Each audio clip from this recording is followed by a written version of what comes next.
Tab for Teacher Project ရဲ့ Knowledge Sharing Session ကနေကြိုဆိုပါရစေ။ဒီ session မှာတော့ Padlet ရဲ့အဓိကအင်္ဂါရပ်တွေနဲ့ Padlet ကိုစတင်ပြုလုပ်ခြင်းမျိုးတွေဆိုတာကိုရှင်းပြသွားမှာဖြစ်ပါတယ်။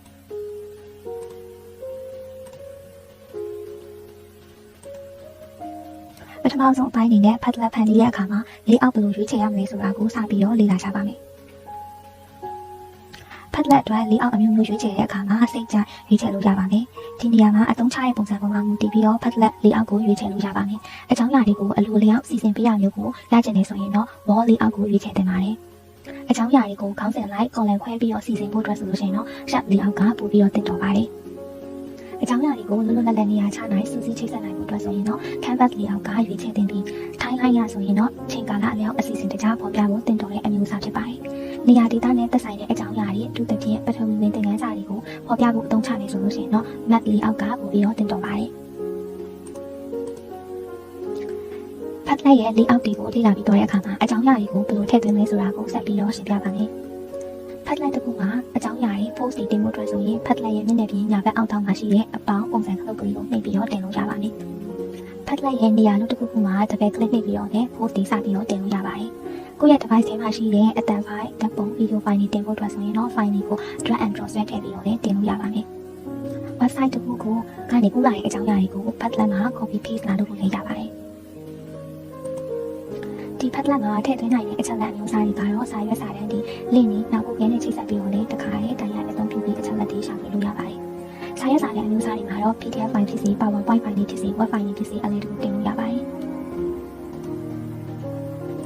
Padlet တစ်ခုဖန်တီးပြီးသွားတဲ့အခါမှာဒီ Padlet ကိုပေါင်းပြီးဆောင်ရွက်ရေးသားဖို့အတွက်ဆိုရင်ဘယ်လိုမျှဝေမလဲဆိုတာကိုဆက်ပြီးတော့လေ့လာကြပါမယ်။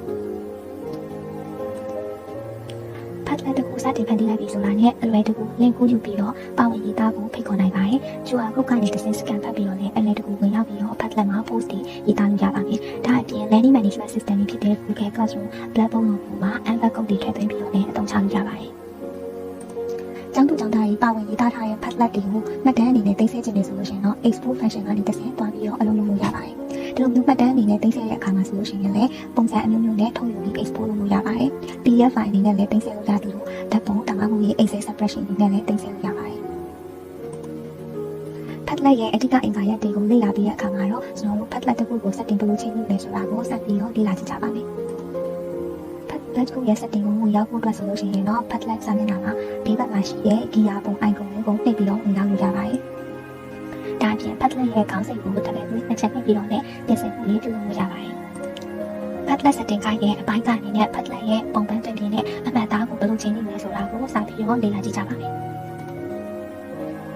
Padlet ကို design style နဲ့ URL တွေအလွယ်တကူပြောင်းလဲပြီးတော့ချိန်နေနိုင်ပါတယ်။ design မှာတော့ Padlet ရဲ့ခေါင်းစဉ် Padlet ကိုအကြမ်းဖျင်းပေါ်ပြတဲ့အကြောင်းအရာ Padlet ကိုပုံစားပြုတဲ့သင်္ကေတနဲ့နောက်ခံ wallpaper တွေကိုစိတ်ချအလွယ်တကူချိန်နေနိုင်ပါတယ်။ဒါအပြင် Padlet မှာရေးချထားတဲ့အရာတွေနောက် Padlet မှာလာရောက်ပြီးရေးသားကြတဲ့စာသားတွေကို font ပဲတကူပြောင်းလဲလို့ရပါတယ်။ဒါအပြင် Padlet ကိုပါဝင်ရေးသားဖို့ဖိတ်ခေါ်တဲ့အခါမှာအသုံးပြုတဲ့ URL ကိုလည်းကျောင်းသားတွေအတွက်အလွယ်တကူမှတ်မိစေဖို့ရိုးရှင်းတဲ့ URL လေးစာရေးပြောင်းလဲပြင်ဆင်ပြီးတော့သတ်မှတ်လို့ရပါတယ်။ Order and time stamp setting မှာတော့ option နှစ်ခုရွေးချယ်ပြီးတော့ချိန်ထားလို့ရပါတယ်။ Show ဆိုတဲ့ option ကိုဖွင့်ထားရဆိုလို့ရှိရင်တော့ကျောင်းသူကျောင်းသားတွေက post တင်တဲ့အခါမှာသူ့ရဲ့ plan တွေကိုပါတခါလေးပုံပြပေးပါဖြစ်ပါတယ်။သူမျိုးအမျိုးကိုတခါလေးပုံပြပေးလို့အတွက်ဆိုရင်တော့ကျောင်းသူကျောင်းသားတွေက Padlet account တစ်ခုရှိရမှာဖြစ်ပြီးတော့ login ဝင်ထားဖို့လိုအပ်ပါတယ်။ Hide ဆိုတဲ့ option ကိုရွေးထားမယ်ဆိုလို့ရှိရင်တော့ပါဝင်တဲ့သူတွေကကိုယ်တိုင်ရဲ့အမျိုးကိုပုံပြနေနဲ့လောလောလတ်ပါဝင်ဆွေးနွေးဖို့လုပ်လို့ရပါတယ်။ဒါပေမဲ့ဒီ option မှာကတော့ကျောင်းသူကျောင်းသားတို့ချင်းစီရဲ့ပါဝင်မှုကိုကြည်ရခံဖို့တော့ခက်ခဲပါတယ်။ Padlet setting ရဲ့ဒုတိယပိုင်းမှာတော့ Padlet ရဲ့ privacy နဲ့ပတ်သက်ပြီးတော့ဆက်ပြီးလေ့လာကြပါမယ်။ Padlet မှာ privacy option ကို public အနေနဲ့ထားမယ်ဆိုရင်တော့ဘယ်သူမှစဝင်ရောက်လေ့လာကြည့်ရှုလို့ရပါတယ်။ကိုယ့်ရဲ့ Padlet ထဲမှာအရေးကြီးတဲ့အချက်အလက်တွေကိုရေးသားထားရဆိုလို့ရှိရင်တော့ password နဲ့ကောက်ွယ်ထားလို့ရပါတယ်။ Padlet ကို secret option ထားရဆိုလို့ရှိရင်တော့ Padlet ကိုမျှဝေထားရင်လည်းဒါမှမဟုတ်ရင် Padlet ကိုရောက်လို့ရတယ်။ QR code ရှိထားတဲ့သူတွေပဲကြည့်ရှုနိုင်မှာဖြစ်ပါတယ်။တကယ်လို့ Padlet ကို private option နဲ့ထားရဆိုရင်တော့ private ဖန်တီးထားတဲ့သူပိုင်ရှင်ကိုယ်တိုင်ပဲဝင်ရောက်ကြည့်ရှုလို့ရမှာဖြစ်ပါတယ်။ Padlet setting ရဲ့တတိယပိုင်းအနေနဲ့ဝင်ရောက်ကြည့်ရှုတဲ့သူတွေကိုဘယ်လိုလုပ်ပိုင်ခွင့်ပေးလို့ရမလဲဆိုတာနဲ့ပတ်သက်ပြီးတော့လေ့လာကြပါမယ်။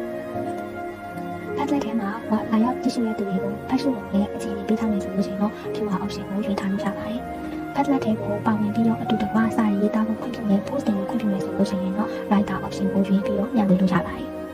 ။ ဖက်လက်မှာပေါဝင်လောက်ဆောင်တဲ့အခါမှာ editor တို့အထိပေးထားပြီးတော့ဒီဖက်လက်ထဲမှာရေးထားတဲ့ post တွေကို edit လုပ်တာပြင်ဆင်ခွင့်ပြုလိုက်တဲ့အထိ permission ပေးထားလို့ရပါတယ်။ဒါအပြင်ဖက်လက်ထဲမှာပေါဝင်ပြီးတော့ post တင်တဲ့အခါမှာဘယ်လိုအချက်အလက်တွေကိုလည်းဖက်လက်မှာပုံလာခွင့်ပြုနေဆိုတာမျိုးကိုလည်း setting ချိန်ပြီးထားလို့ရပါတယ်။ဒီ setting ကတော့ moderation setting အောက်ကနေတစ်ဆင့်တားရမှာဖြစ်ပါတယ်။ manual option ကိုရေးထားရဆိုလို့ရှိရင်တော့ဖက်လက်ဖန်တီးထားတဲ့ဆရာကြီးကစစ်ဆေးပြီးတော့မှဒါလေးအကြောင်းအရာကြီးပေါ်လာမှာဖြစ်ပါတယ်။ဆိုတော့မသိတဲ့အကြောင်းအရာကြီးကိုဖက်လက်မှာပို့မတင်နိုင်အောင်ကာကွယ်ဖို့အတွက်ဆိုရင်အသုံးဝင်တဲ့ option တစ်ခုဖြစ်ပါတယ်။ auto option ကိုရေးထားရဆိုလို့ရှိရင်တော့ဖက်လက်မှာအသင့်တော်တဲ့စကားလုံးအသုံးအနှုန်းတွေကိုအလိုအလျောက်ဖယ်ထုတ်ပေးတဲ့စနစ်အဖြစ်သတ်မှတ်ထားတာဖြစ်ပါတယ်။ Padlet setting ရဲ့နောက်ဆုံးပိုင်းအနေနဲ့ interaction setting ကိုဆက်ပြီးတော့လေ့လာကြပါမယ်။ Padlet မှာပါဝင်ရေးသားတဲ့သူတွေက post တင်ဝင်မကဘဲနဲ့တင်ထားတဲ့ post တွေကိုအပြန်အလှန် comment တွေပေးတာ like ပေးတာပို့ပေးတာဒီလိုမျိုးအခြေအနေတွေအထိပူပေါင်းပါဝင်ဆောင်ရွက်လို့ရပါတယ်။ဆိုတော့ကျောင်းသူကျောင်းသားတွေတင်ထားတဲ့ post တွေကိုတုံ့နဲ့အတူအပြန်အလှန်ဆွေးနွေးဖို့ဆိုလို့ရှိရင်တော့ comment ဆိုတဲ့ option ကိုရွေးပြီးတော့ on ထားလို့ရပါတယ်။တင်ထားတဲ့ post တွေကို like ပေးတာပို့ပေးတာဒါမှမဟုတ်လို့ရှိရင် rating ပေးတာ grade သတ်မှတ်တာတွေအတွက်ဆိုလို့ရှိရင်တော့ reaction option ကနေရွေးပြီးတော့ကျွန်တော်တို့ setting ချိန်ထားလို့ရပါတယ်။ဖက်လက်ရဲ့အဓိကအင်္ဂါရပ်တွေနဲ့ဖက်လက်တစ်ခုကိုဘယ်လို setting ချိန်ပြီးလဲဆိုတာကိုလေ့လာခဲ့ကြတာဖြစ်ပါတယ်။အတူတူ